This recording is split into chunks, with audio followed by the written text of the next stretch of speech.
Hello, my wonderful friends. Megas here on a beautiful day in Asha. I shaved off about 10 pounds of hair. If you're wondering, is that really Megas? It is me, guys. Outside on just a beautiful day. It's Tarot Tuesday, my favorite day of all. I was just out here checking the apple trees.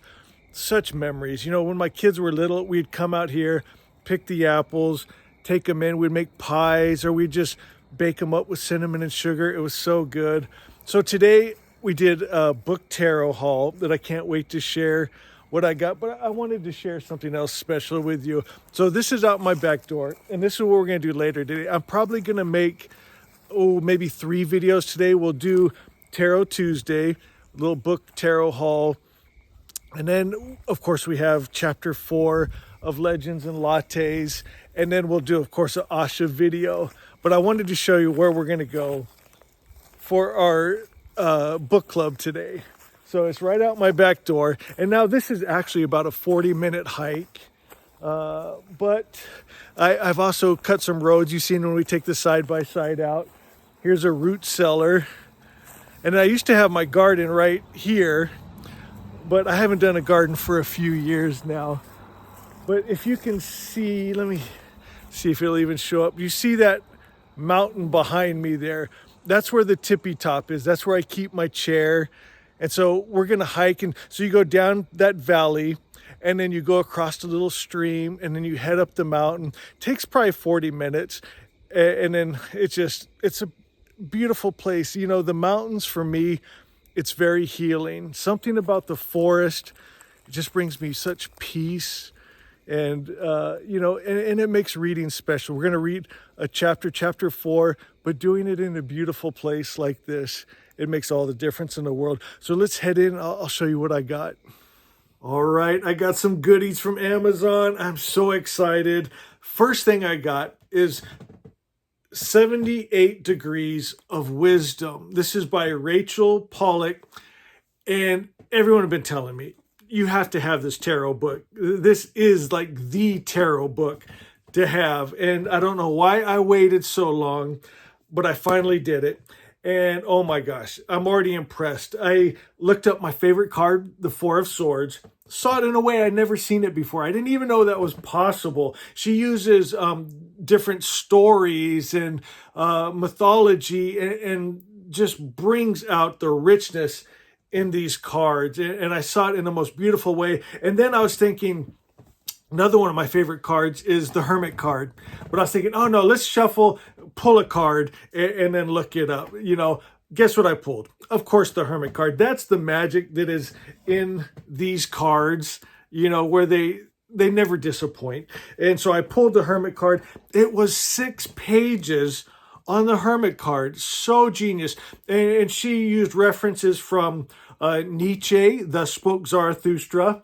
She used Carl Jung, Henry David Thoreau. I mean, just mind-blowing wisdom in this, and so fun. I'm loving it. And what I was thinking we might do after I show you my next goodie, we'll just pull a card and I'll read one for you guys just so you get an idea of it.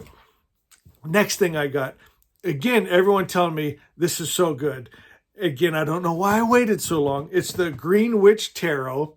This is by Llewellyn. So you get these magnetic boxes that are sturdy and great. Comes with these amazing guidebooks. If you're familiar with Llewellyn at all, I mean, it's got room for notes. It shows the picture of the card. And then they usually have really good explanations of each card. And then these cards, I'm hoping, you know how sometimes emotions are contagious. So sometimes I'll watch someone do a deck review and they're so excited about it, I have to have it. And some I've gotten, and when I got it, I'm like, it's not the same as I thought it was going to be. So I haven't even gone through these yet. I figure we'll go through the major together and see how I feel. See what you think of them. So it looks like they changed the names up a bit. So here, the Fool, the 0 card, is the Green Man. Can you guys see that okay? But what I liked about it when I saw the deck review was just the forest imagery the greenery. Matter of fact, one of my neighbors that lives down on that creek I was talking about earlier in the video that we have to cross, he has a lot of these Green Man like plaques and statues and pictures around his property. So here we have the witch.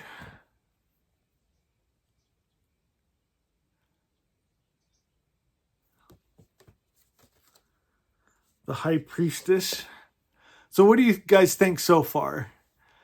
For me, it just worked. Just the forest and just the imagery works for me. You know what kind of reminds me of a bit is one of my other favorite decks, the Everyday Witch. Earth Mother. So that would be the Empress, right? Just cute. Look at the ducks. I'm loving it. Like I was wondering, am I going to like it? I am. Oh, here's the backs, by the way. You got the pentacle, some roses. I think it's beautiful. Oh, this is cool. The horn god. Oh, that's just cool. You got deer, bear, fox, badger. Matter of fact, guys, I was out for a hike yesterday. I saw 2 huge moose on my walk. I mean, they were just stunning. It was so beautiful. But I love nature. I've seen on this property here, moose, bear. Of course, I've got, probably 4 or 5 big bucks that sleep every night in my front yard. It's all fenced off here, so they feel real safe. I've got like a nursery of turkeys. All the little babies are just adorable. Do you love that, though? Don't you just get that forest vibe? If you're a mountain man like me, even though I shaved my beard, I'm still a mountain man. Still got that hermit thing going on in my heart. I just love this kind of imagery.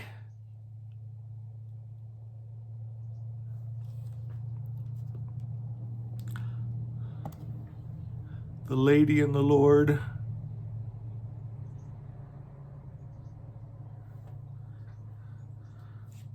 The battle wagon. So you can figure it out, right? This is a chariot.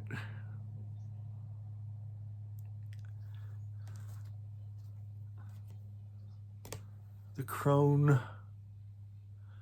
So what is that? Is that number 8? So that'd be the strength card with the lion.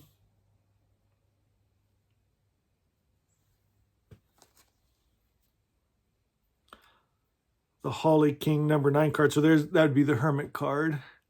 And that's cool. Look at that. It kind of gives you the Santa Claus vibe that I love. Snowy little cabin. Oh, I love that. Is that cool? Go to the comments. Let me know. What do you guys think? When I saw this, is a flip I keep saying deck flip through. Huge difference, Vegas. Some of you have sent me some of those pictures. No, thank you. Let's stick to tarot decks. The wheel of the year. Oh my.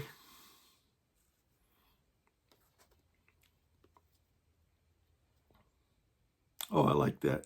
The standing stone, and it says harm none. But look at the light coming through the trees. It just, I feel like I'm outside right now when I'm looking at this, and I like that.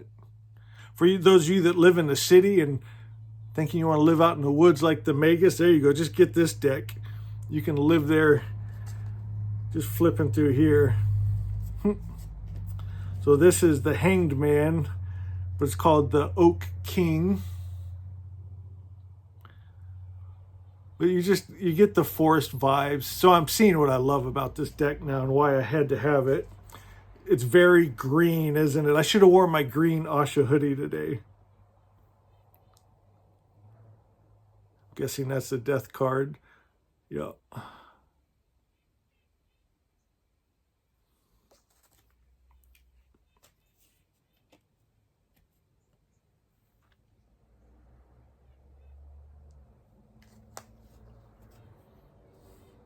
Oh, that's cool.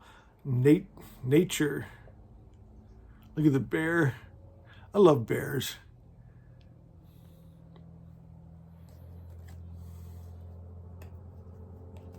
The Wild Hunt. So that's the Tower card. I really want to get in the book and read, like, the Wild Hunt, how do they tie that in with the Tower card? So it'll be kind of fun to get into the book here in a bit. Always love a good star card. That's pretty.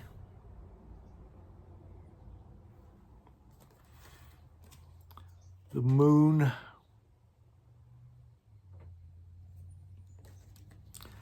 The Sun. I love a sun card. Oh, you just feel that, don't you? Just a bright sunny day. So pretty. The Harvest. That makes me miss my garden out there right now. I used to love going out there. I got pictures of my kids when they're just little, out pulling weeds and watering and squash as big as they are. And the World Tree. And then it goes into the Minor Arcana. I won't go through all those, but they're just as beautiful. Okay, so I pulled the Seven of Swords and I put it back because I was thinking, oh, I don't know if that's the one I wanted to share with the book. And so I reshuffled it and I pulled it again. So this is obviously the message that is meant for us right now. When you pull it twice, you know. And so I'll just read to you what it says. Maybe someone needs to hear this. Maybe I need to hear this. And I'm just not sure how to take it yet. So it says the theme of struggle continues. Here we see an image of taking action against problems. Sometimes the card means a simple and daring act, even a coup that takes the sting out of opposition. More often, it stands for an impulsive act when a careful plan is required. So that kind of stuck out to me. More often, it stands for an impulsive act instead of careful plans, which is really required. That kind of got me thinking. The picture shows us someone grinning as he makes off with his enemy's weapons. Just remind you of what we're looking at here.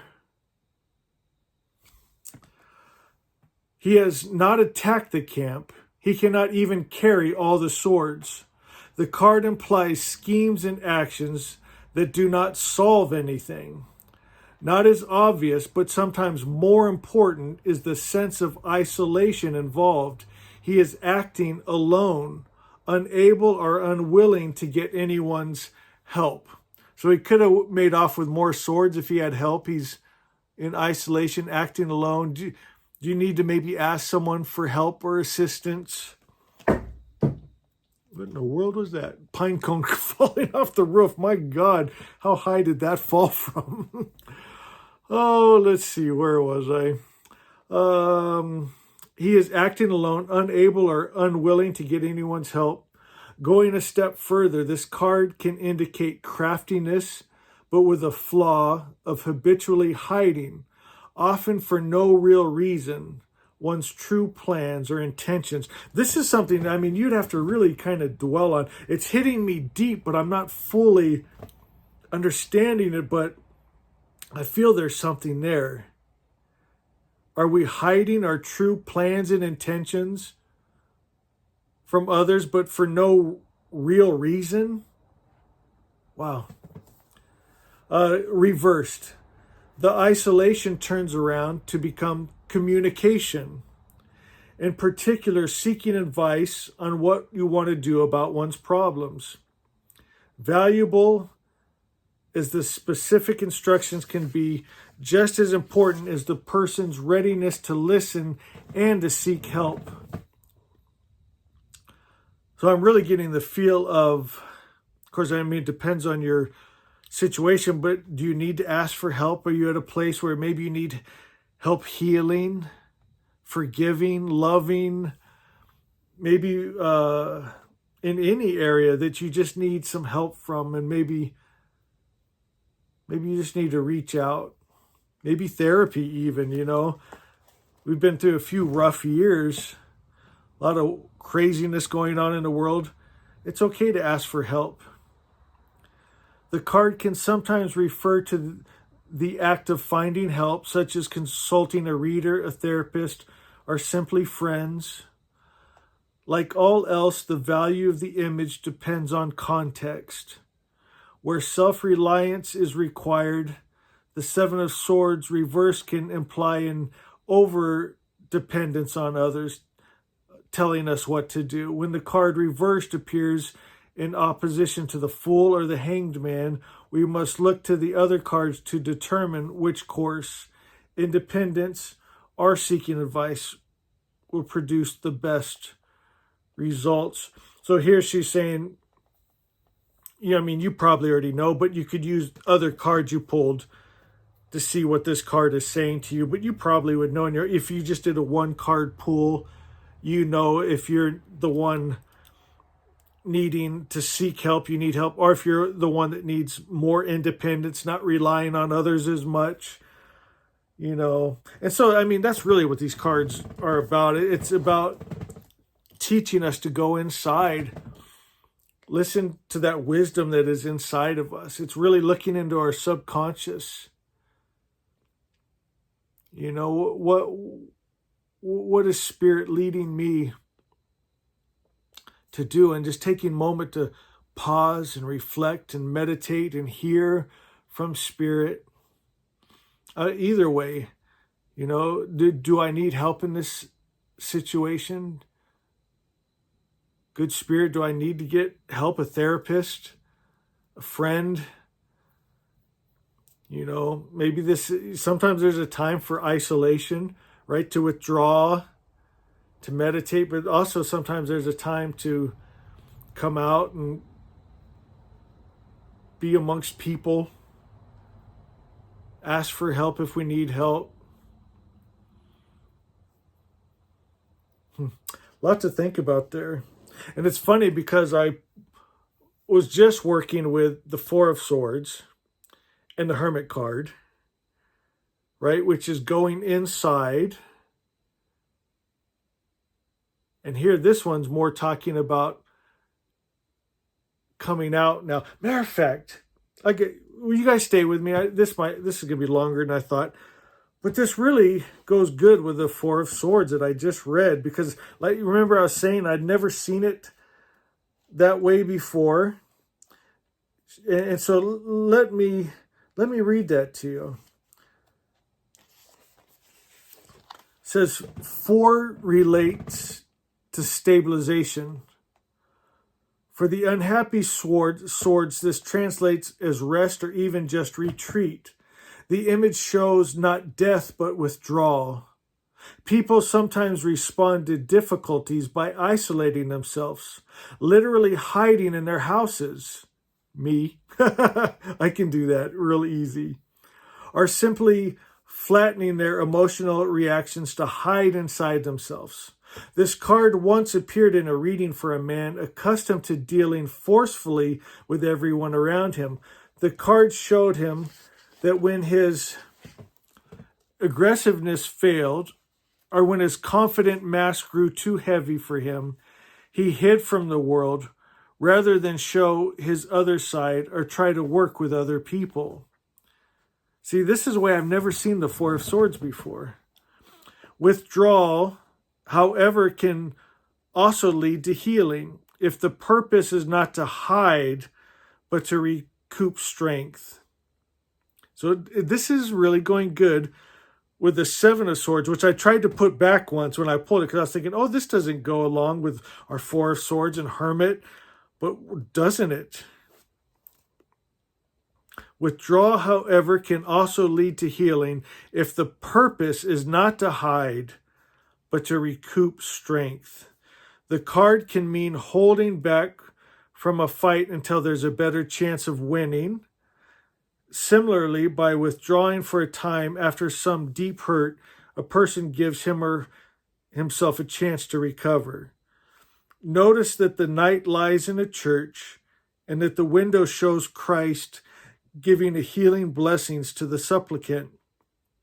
The imagery suggests the Fisher King of the Grail legend. See, I didn't know this. Whose physical wound mirrored the spiritual sickness of the kingdom. Wow. So this, let me read that again. The physical wound mirrored the spiritual sickness of the kingdom. That's deep. The picture also recalls Sleeping Beauty. I've never seen this before either. Both these figures needed outsiders to awaken them. The king lay ill until Galahad brought the Grail's blessing, and the princess, symbol of a neurotic fear of life, remained asleep until the prince, refusing to be stopped by the fence of thorns, the neurotic will used the force of her or his personality to set up barriers against other people, roused her through sexual life energy. In the Disney version, he kisses her. In folklore tales, he has intercourse with her. I didn't know this story. Is that right? I don't know. Let's stick with the Disney version. Withdrawal. I'm so immature, guys. It's ridiculous. Withdrawal, even for the purpose of recovery, can shut a person off from the world, creating a kind of spell only outside energy can break. Wow. I've never seen it that way before. And this is how the cards know so well. Like, I tried to put the Seven of Swords back, shuffled it up again, and said, trying to talk the cards in to give me one that went more with what the Four of Swords and Hermit was going, and it already had, and it was perfect. Okay, so reversed. Reversed, this card shows a return to the world. Whether this comes about quietly or dramatically depends on the situation. Sometimes the card refers to caution, as if the knight emerges carefully from the sanctuary. At other times, the four reversed can represent other people perceiving and breaking through the fence, the prince coming after Sleeping Beauty. Wow, that was more beautiful than I thought. And I should have just trusted Spirit, trusted the cards. I was trying to force something to happen. And when you just let it happen, it happens perfectly. Thank you, good Spirit.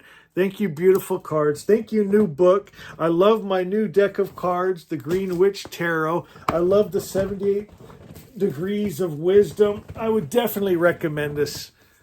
I've only read 3 cards out of it, but it hasn't let me down yet. All right, guys, what a beautiful Tarot Tuesday. If you did enjoy that, if you stayed to the end, let me know. Even if you didn't, I had a beautiful time with my new book and cards and Spirit, and life is beautiful, and I love you.